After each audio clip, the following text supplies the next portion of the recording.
Inilah 3 Mayor Auri yang terlibat langsung dalam pelatihan sukarelawan di Lubang Buaya. Siapa 3 Mayor Auri yang terlibat langsung dalam pelatihan sukarelawan di Lubang Buaya ini? Simak video ini sampai selesai. Dikutip dari buku, Gerakan 30 September Pemberontakan Partai Komunis Indonesia. Latar belakang, aksi, dan penumpasannya, yang diterbitkan Sekretariat Negara Republik Indonesia. Diceritakan dalam rangka pembentukan sukarelawan-sukarelawati Dwikora. Menteri Panglima Angkatan Udara, Menpangat, Laksdia Udara Omar Dhani mengeluarkan instruksi tanggal 10 Maret tahun 1965 mengenai dibentuknya pertahanan sipil, Hansip, bagi setiap komando pangkalan udara. Atas dasar instruksi tersebut, Mayor Udara Sujono selaku Komandan Resimen Pasukan Pertahanan Pangkalan, PPP, mengirim instruksi melalui radiogram bersandi kepada semua batalion di tiap-tiap Komando Regional Udara, Korut, yang isinya antara lain berbunyi sebagai berikut. Setiap danyon supaya segera menyiapkan tim-tim pelatih untuk melaksanakan pelatihan. Pelatihan harus telah selesai sebelum bulan Oktober tahun 1965 menjelang diadakannya Konferensi Asia Afrika II. Untuk itu, agar prioritas diberikan kepada ormas buruh dan tani. Namun, menurut buku, Gerakan 30 September Pemberontakan Partai Komunis Indonesia, latar belakang, aksi, dan penumpasannya, rencana penyelenggaraan pelatihan di Pangkalan Udara Kalijati, Tasikmalaya, dan Semplak, Bogor tidak dapat dilaksanakan karena timbulnya reaksi dari tiap-tiap Komando Rayon Militer, Koramil. Oleh karena itu, Mayor Udara Sujono memutuskan untuk memusatkan pelatihan Hansip di Lubang Buaya, Pondok Gede, Jakarta. Adapun susunan organisasi pelatihan itu adalah sebagai berikut. Pimpinan dan staf terdiri dari pertama, Mayor Udara Sujono sebagai komandan. Kedua, Mayor Udara Gatut Sukrisno sebagai wakil komandan. Dan ketiga, Mayor Udara Soekarto Kartono sebagai staf. Tempat pelatihan di Lubang Buaya, Pondok Gede. Peralatan diusahakan dari gudang TNI Angkatan Udara. Dan pelatih terdiri atas para anggota yang telah lulus dari kursus kader Nasakom. Sejumlah sekitar 40 orang ditambah dengan sejumlah anggota Front Nasional Pusat.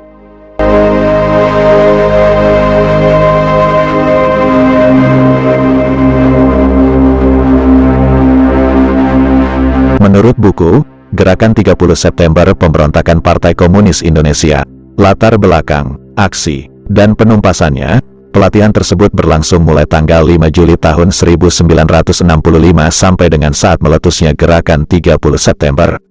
Pelatihan yang semula berlaku bagi Hansip Pangkalan Udara itu, sejak angkatan yang kedua telah diubah oleh Mayor Udara Sujono, menjadi Wahana Krida Ketahanan Revolusi, HADA Hanref. Lama, pelatihan bagi setiap angkatan tidak sama, rata-rata hanya seminggu sampai 10 hari. Mereka yang dilatih adalah para kader Ormas PKI, seperti Serikat Buruh Angkutan Udara, Serbaut, BTI, CGMI, Badan Permusyawaratan Kewarganegaraan Indonesia, Baperki, Pemuda Rakyat, Universitas Respublika, UREKA, SBKA, SB Postel, SOPSI, Partai Indonesia, Partindo, buruh atau tani non-partai, dan mereka yang bersimpati kepada PKI. Mereka yang berasal dari berbagai daerah tidak diasramakan, tetapi tinggal di kemah-kemah dan di rumah-rumah rakyat di sekitar tempat pelatihan itu. Sejak datang sampai selesainya mengikuti pelatihan dan kembali ke tempat asalnya mereka menggunakan nama samaran. Segala kebutuhan selama mengikuti pelatihan dan seleksi penerimaan meskipun resminya merupakan kewenangan Mayor Udara Sujono. Tetapi pada prakteknya kewenangan tersebut berada di tangan petugas-petugas PKI. Seperti Niko dari CGMI, Johar dari Pemuda Rakyat, Kasiman dari SOPSI, Hanafi dan Hartono dari Serbaut, serta Hartoyo dari BTI. Tokoh-tokoh CCPK, antara lain, Cugito dan Sunardi menjadi pengajar pada pelatihan-pelatihan tersebut. Para peserta yang meraih nilai baik mengikuti penyempurnaan pengetahuan dan pelatihan khusus di bidang intelijen selama 4 hari. Pada bulan Agustus tahun 1965 bertempat di Rawabinong, sekitar 1 km dari Lubang Buaya, diselenggarakan pelatihan khusus bagi para kader yang dikirim oleh CDB PKI Jawa Barat sejumlah 120 orang dan kader-kader BTI Jakarta sejumlah 80 orang. Pada awal September tahun 1965 juga di tempat yang sama diadakan pelatihan khusus bagi kader-kader tingkat pusat sejumlah 26 orang. Termasuk Niko, Johar, dan Kasiman. Menjelang meletusnya gerakan, para peserta yang mempunyai prestasi baik dalam mengikuti pelatihan dipanggil kembali ke lubang buaya untuk diikut sertakan dalam gerakan. Pemanggilan tersebut dilaksanakan dalam beberapa gelombang sejak tanggal 28 September tahun 1965 mencapai sekitar 2.000 orang. Mereka selanjutnya disusun dalam satuan-satuan dan digabungkan dalam pasukan Pasopati, Bima Sakti, dan Gatot Kaca, sesuai dengan keputusan Politbiro CCPKI kepada Nyono, Ketua CDBPKI Jakarta Raya pada tanggal 28 Agustus tahun 1965.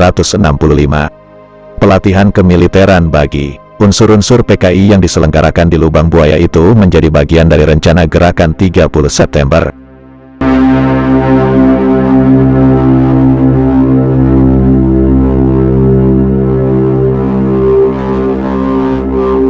Lalu bagaimana nasib Mayor Sujono pasca gerakan 30 September gagal? Mengutip buku Dewan Revolusi PKI, menguak kegagalannya mengkomuniskan Indonesia yang disusun oleh Hendro Subroto, diceritakan, pada tanggal 6 Oktober pukul 13:13 Angkatan Udara Republik Indonesia, AURI, membentuk Komando Pengamanan Pangkalan Angkatan Udara Halim Perdana Kusuma dan daerah sekitarnya.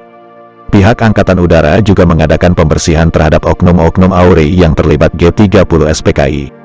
Komando pembersihan ini dipimpin oleh Komodor Udara Leo Watimena sebagai komandan dan Kolonel Udara Wisnu Jayeng Minardo, Komandan Pangkalan Angkatan Udara Halim sebagai wakil.